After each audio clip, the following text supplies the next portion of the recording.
Hello everyone, my name is Dr. Kapil Jain. I am a consultant neurologist in RG Stone, Rajouri Garden. आज हम बात करेंगे prostate gland और उसके enlargement और उससे होने वाली प्रॉब्लम्स के बारे में। प्रोस्टेट ग्लैंड एक नॉर्मल ग्लैंड होता है जो मेल्स में यूरिनरी ब्लैडर के नीचे रहता है। वो यूरिनरी पैसेज में ब्लैडर और पेशाब की नली के बीच में रहता है।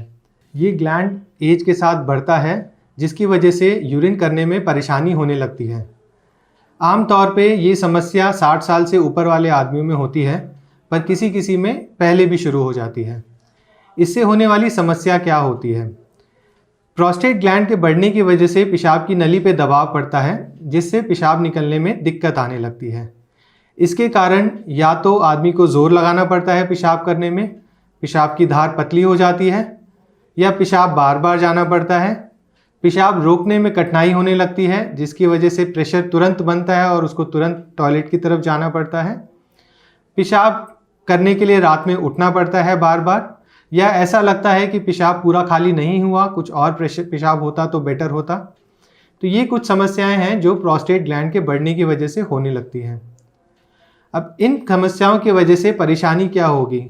एक तो आमतौर की ज़िंदगी जीने में परेशानी होगी। किसी भी जगह जाने में आपको बार बार रुकना पड़ता है, परेशानी का झेलना पड़ता है, काम करने में दिक्कत होने लगती है, रात को नींद पूरी नहीं हो पाती है, उठना पड़ता है और इस वजह से दिक्कत होती है। इसके अलावा अगर प्रोस्टेट बहुत ज़्यादा बढ़ जाता है तो बार बार यूरिन में इन्फेक्शन होने का रिस्क बढ़ता है, पेशाब में खून आने की संभावना रहती है और पेशाब पूरा ना खाली होने की वजह से वो प्रेशर किडनी में ट्रांसमिट होता है जिसकी वजह से किडनी खराब होने की भी आशंका रहती है। समय रहते इसकी जांच करा लेनी चाहिए। अगर कोई भी ऐसी सिम्टम्स आए, कोई भी ऐसी परेशानी आए तो समय रहते इसका इलाज करा लें तो ये समस्या टल सकती है। तो इसके लिए हमें क्या क्या इन्वेस्टिगेशन कराने की ज़रूरत है, कब हमें डॉक्टरी सलाह लेने की ज़रूरत है? इनमें से कुछ भी परेशानी हो तो सबसे पहले हम एक अल्ट्रासाउंड कराया जाता है। अल्ट्रासाउंड में देखा जाता है कि प्रोस्टेट का साइज़ कितना है, यूरिन कितना खाली हो रहा है और कितना पेशाब की थैली में बच रहा है। उसकी वजह से किडनी में कहीं पे सूजन तो नहीं आ रही है। ये चीज़ें हमें अल्ट्रासाउंड में पता चलती है। इसके अलावा हम एक स्क्रीनिंग के तौर पे प्रोस्टेट स्पेसिफिक एंटीजन PSA नाम का टेस्ट होता है जो कराते हैं।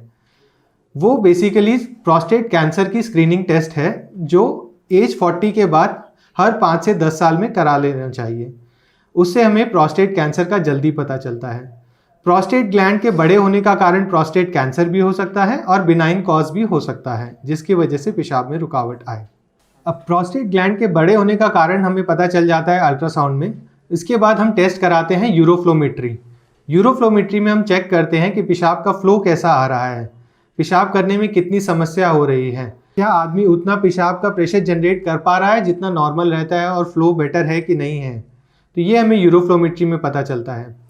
अब हम एक बार हम समस्या का डायग्नोसिस कर लेते हैं तो उसका समाधान के लिए इलाज के क्या ऑप्शन हैं? हमारे पास दो तरीके के ऑप्शन रहते हैं, एक जिसको हम मेडिकल ट्रीटमेंट कहते हैं और दूसरा सर्जिकल ट्रीटमेंट। शुरुआती दौर पे इस बीमारी को दवाइयों से कंट्रोल किया जा सकता है जिसमें बेसिकली हमारे पास अल्फा ब्लॉकर रहते हैं और बड़ा हुआ ग्लैंड होने पे हम एंड्रोजेनिक रिसेप्टर ब्लॉकर भी देते हैं।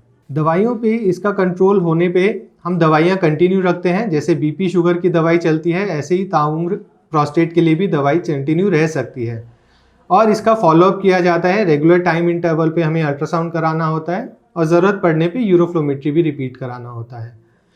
अगर दवाइयों पे कंट्रोल नहीं होती है बीमारी, अगर परेशानी बढ़ती रहती है या पेशाब पूरा खाली नहीं होता या फिर कोई कॉम्प्लिकेशंस हो, जैसे कि मैंने बताया आपको यूरिन में इन्फेक्शन होना, पेशाब में खून आना, ऐसी कोई भी समस्या हो या पेशाब अटक जाना, बार बार अटक जाना दवाइयों पे भी, तो हमें सर्जरी की तरफ जाना पड़ता है।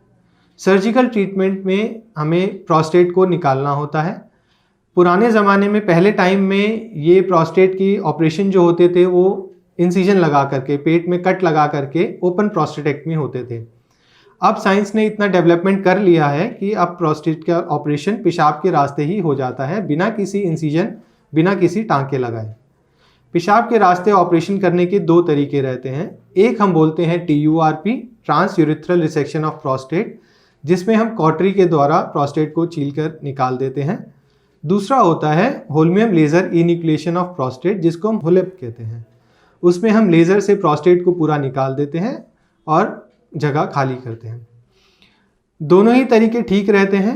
लेटेस्ट टेक्निक में लेज़र से जब हम होलेप सर्जरी करते हैं तो रिकवरी जल्दी होती है, ब्लड लॉस कम होता है और प्रोस्टेट के ऑपरेशन के बाद आदमी जल्दी काम पे अपना लौट जाता है। तो आजकल के टाइम में लेटेस्ट ऑपरेशन होलेप ही है। अब अगर हम बात करें कि इसमें खर्चा कितना आता है, कॉस्ट कितनी रहती है, तो ये वेरी करता है जगह पे, कहाँ पे आप ऑपरेशन कराना चाहते हैं। सिटी टू सिटी वेरी करता है, हॉस्पिटल कैटेगरी पे वेरी करता है। मैं जहाँ काम कर रहा हूँ आरजी स्टोन रजौरी गार्डन में, यहाँ नॉर्मली TURP प्रोस्टेट सर्जरी करने के लिए 80,000 to 1 लाख के आसपास खर्चा रहता है और होलेप सर्जरी के लिए 1 से 1.5 लाख रुपए करीब खर्चा हो जाता है।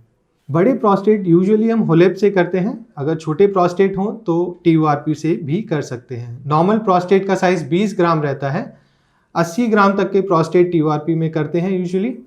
उसके अलावा बड़े होने पे या छोटे भी होलेप से कर सकते हैं, जिसमें 150, 200, 250 ग्राम के प्रोस्टेट भी यहाँ किए जाते हैं। एक बार ऑपरेशन में पेशेंट को 2 से 3 दिन के लिए भर्ती रहना होता है। पेशाब के रास्ते नलकी रहती है कुछ टाइम के लिए, जब तक वो कैविटी जो हम फोसा खाली करते हैं वो हील करता है, और उसके बाद कैथेटर निकालने के बाद ऑपरेशन सक्सेसफुल होने के बाद नॉर्मल यूरिन होने लगता है, पूरा ब्लैडर खाली होने लगता है, डिपेंडिंग कि ब्लैडर की अपनी पावर नॉर्मल वापस आ रही है कि नहीं। और इसके बाद जो समस्याएं से वो जूझ रहे होते हैं उनका समाधान होता है।